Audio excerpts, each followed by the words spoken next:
الشوط الاول بسم الله ما شاء الله النادي الاهلي كان مكسر الدنيا ما اسمعش حد يقول لي الاهلي كان مسيطر في الشوط الاول كان 10. لما انت مسيطر في الشوط الاول 10-10 وهي كوره يا دوبك ارتدت جت لتريزيجيه شاطها الله عليه جابها جول. تمام.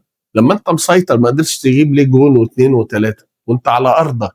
سيبك بقى من الجمهور حاضر ولا مش حاضر، ما احنا السبب في العك ده من اوله لاخره. تمام. الشوط الثاني نازلين مهلهلين، لا في بدني ولا في فكر ولا في خطه مدرب ولا في لاعب عنده روح يقدر، فاتحين الدنيا شوارع. وبعدين كل لاعب عايز ياخد الكره يخطف هو اللي يشوط ويعمل. لا لا لا لا لا يا جماعه يا جماعه، لا لا بجد والله الواحد قرفان قرف ما بعده قرف. يعني خرجونا بقى من القرف دوت وشوفوا هتعملوا ايه ونظموا الدنيا عشان الواحد يعني اتخنق بان هو يشجع كوره. تمام.